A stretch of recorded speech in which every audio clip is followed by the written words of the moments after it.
What is up, everybody? This is part 3 of the forever model videos, and today, obviously by the title of the video, we are going to be talking about retracements into conditions and retracements with conditions, basically everything in retracements and conditions.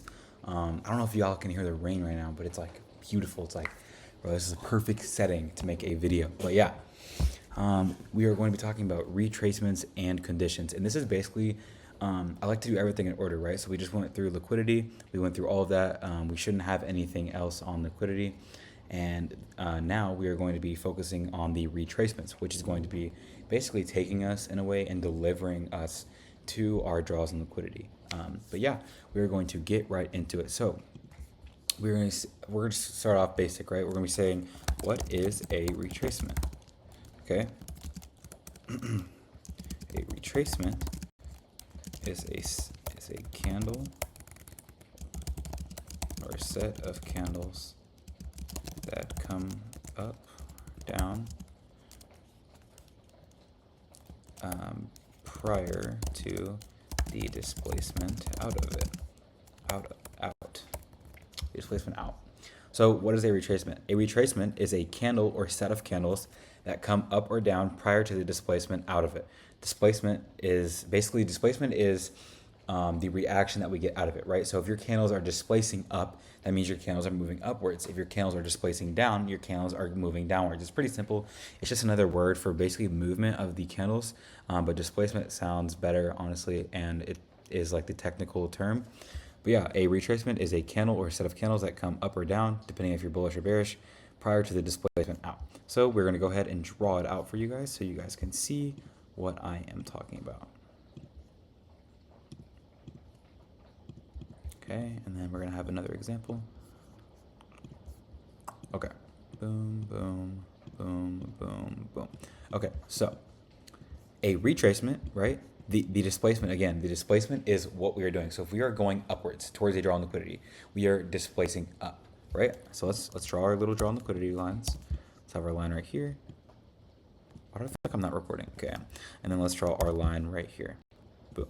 So the displacement in this case would be this leg up, right? I think we all get that concept, right? The retracement is going to be this leg down that retraces, right? Sometimes into a condition, which we're going to get into, or into really nothing, right? But we're still going to be able to use, and I'm going to teach you guys how to use our retracements when we don't retrace into a condition. But yeah, this is basically the whole sum of it. Again, this is our displacement down. This is our retrace up, right? Let's just draw a condition. Boom. This is our displacement down. This is the retrace up, displacement down, retrace up, displacement down, right?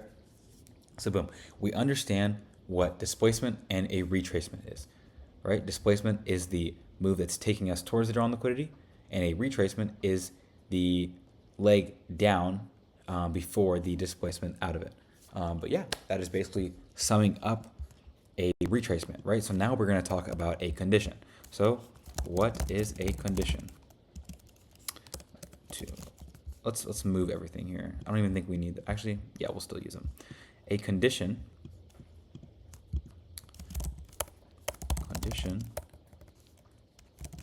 is a fair value gap on the it's a fair value gap that we are expecting to hold on any time frame, right? So as a condition is a fair value gap that we are expecting to hold on any time frame.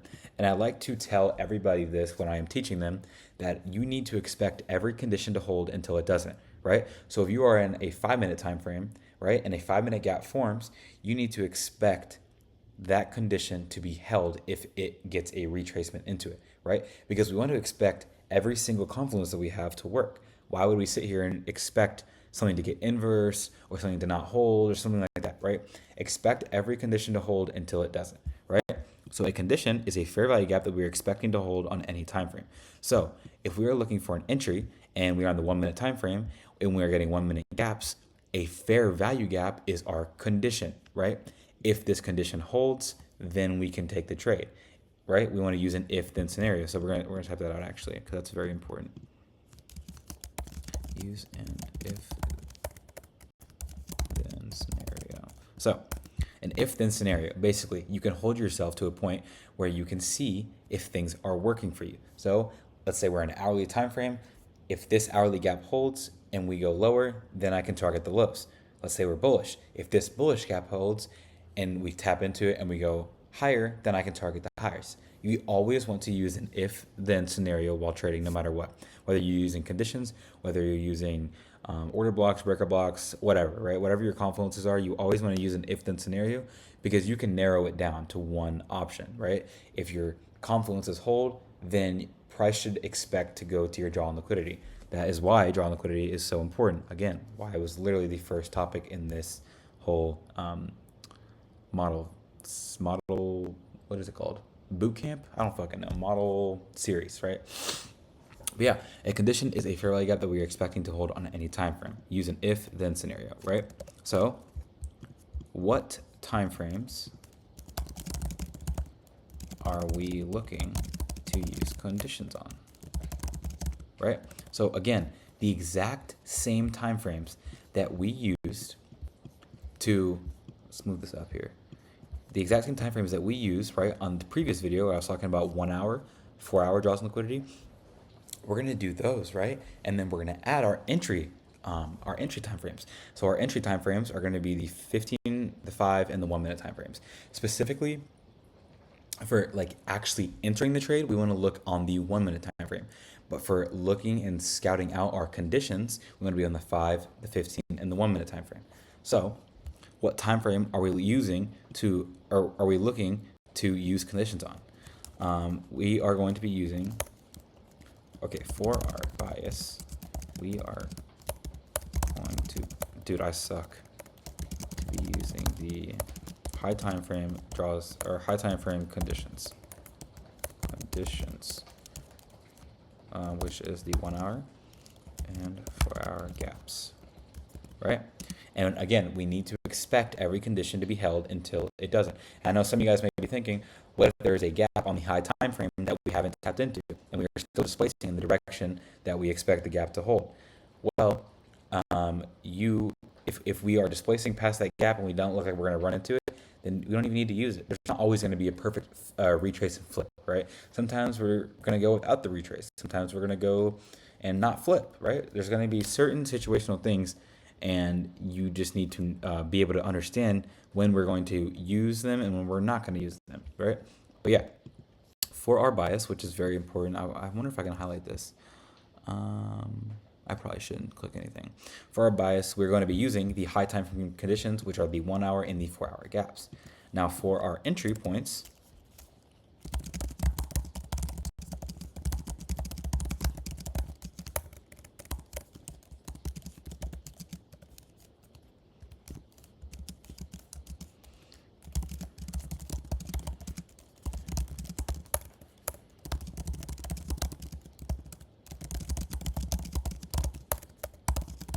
all right, so for our entry points, we want to be using the low time frame gaps, which is going to be the 15, the 5, and the 1 minute time frames to find gaps that are going to take us or carry us to our draw on liquidity, right? So if we are on the 15-minute time frame and we have a fair value gap, and on the 5 minute we don't have one that's very good, if we are expecting to retrace into that 15-minute fair value gap and displace out of it, that will be my condition. If we don't have a 15-minute fair value gap, let's say we have a 5 minute, then we're going to use the 5 minute. If we don't have a 5 minute and we have 1 minute, then we're going to use 1 minute. You can really pick and choose which gaps you want to use, but you always want to make sure that you're using the most recent fair value gap on whatever time frame it is. Write that down, right? So if the fair value gap on the 5 minute is closer than the 15-minute gap, you're going to want to use the 5 minute gap. If the fair value gap on the 1 minute is closer, you're going to want to use the 1 minute, right? You guys want to be using the most recent gaps, right? If they're very, very similar, you can pick and choose. Obviously, again, higher time frames hold higher power, but that is what I've noticed for the conditions that are going to carry us forward on liquidity. Now, let's see if I can move this up a little tiny bit more. Okay, now, how we will be using retracements. So, retracements will be used to see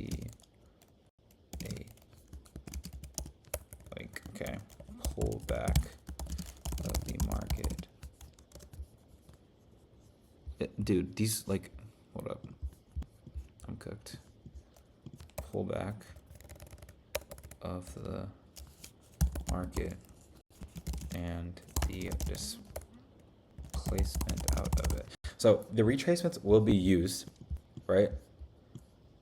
Okay, the retracements will be used to see a pullback, right? We're not doing like pullbacks, but just lock in, right? If I had to draw that picture again, I will, which it's right here actually, to see a pullback of the market and the displacement out of it, right?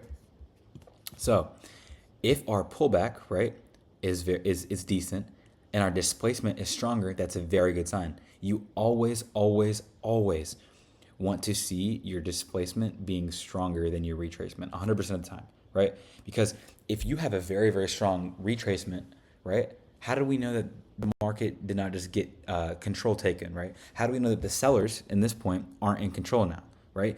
We want the displacement after the retracement to be way stronger in terms of volume, in terms of displacement, in terms of delivery, in terms of speed. We want it to be all those things stronger than the retracement. Than the retracement. Because that shows us that we're still in power, right? We just needed to retrace into either a condition or nothing. And we're going to be talking about how we're going to be retracing into nothing. That's basically kind of how I trade right now. Considering the market conditions, I'm not really using gaps. I kind of just retrace into nothing and just TP, right? Damn, voice crack. But yeah, retracements will be used as a pullback of the market and to see the displacement out of it. And it is necessary for your to be stronger than your retracement, right? This is very, very, very necessary for your displacement to be stronger than your retracement, okay? And then let's do what? Oh my gosh. What if we have no condition to retrace into? Actually, we're going to talk about what we... I got scared. What do we need to look for when coming into a condition? So this is what we need to look for when we're coming into a condition, right? If we are going to keep going and keep retracing and displacing out of it, right?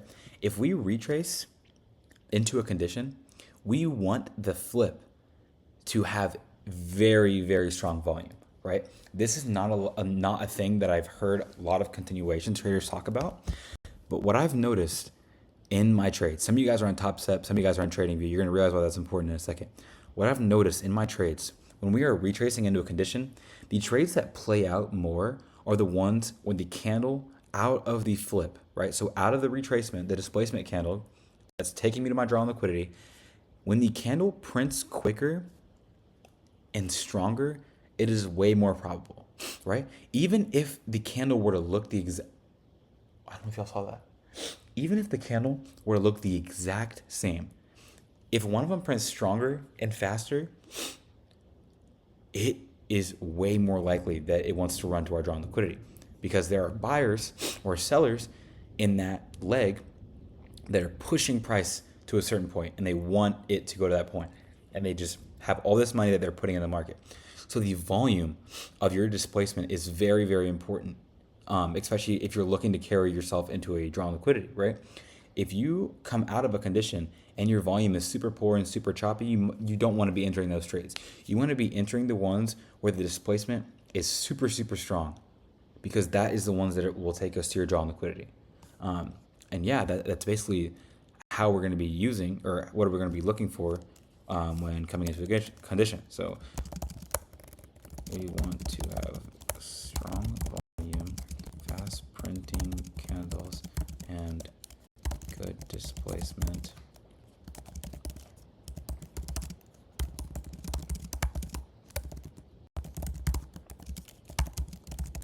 When coming out. Oh, wait, I'm so slow.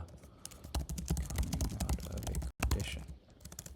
What if we have no condition? So I took a trade like this today and we didn't have a condition, right?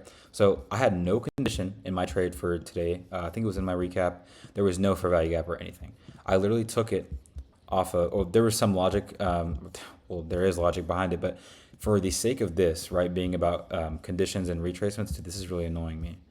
For the sake of this being about conditions and retracements, I am going to talk about how I took that trade, even though I literally did not have a condition. This is literally pissing me off, like, to extreme amounts. Okay, so if we have no condition, right? If we are clearly trending in a direction, but maybe we can't find an entry, maybe we just can't seem to get a retrace into any of our gaps, whether it's 1 minute, 5 minute, 15 minute, whatever it is. If we can't get one, but we are certain about the draw on liquidity, we are 100% sure, we bet our house on it, we bet our legs on it, we bet our life on it, right? If we're that sure on the draw on liquidity and we just can't seem to get a retrace because of how, whether the sellers are in control or the buyers are in control, what we're going to do is basically the same thing that we would do as if we had a condition. We're going to use our imagination. We're going to pretend that the chart shows us a condition, right? We're going to be a little bit delusional, and that's okay. Like, sometimes we're going to have to be a little bit crazy while we're trading, and that's perfectly fine, right? So we are literally going to pretend that there is a condition, right? So let's say, let me draw my little tool up here actually. Let's say that we are displacing down, right? And we're super, super strong, and we're going like this, we're going like this, we're just not retracing anything. Let's say on this leg down, actually, let me move this shit because it looks really weird. Really weird. Okay. Let's say on this leg down, we came up and we retraced, but there was no condition. So like you can't even mark any fair value gaps. We want the flip to be so good that it is dumb obvious, right? So if you come up into something and it looks like you're just flipping out of it, and again, this is when it is really important that your flip is stronger than your retrace.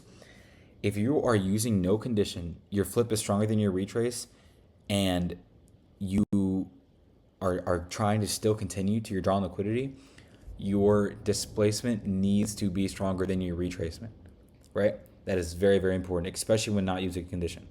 It's very, very important. But if you guys are coming into nothing and you sit here and you have no condition, you don't know what to do, but you feel like the draw on liquidity is still right, if your flip is stronger than your retrace towards the draw on liquidity, that is still valid. 1,000% still valid, right? You're going to have to close your eyes and literally use your imagination and act like we have a gap. But this is only used in situations where the draw on liquidity is super, super free, it's super, super valid, and we have no question about it, right? Just like today for me, that was my case.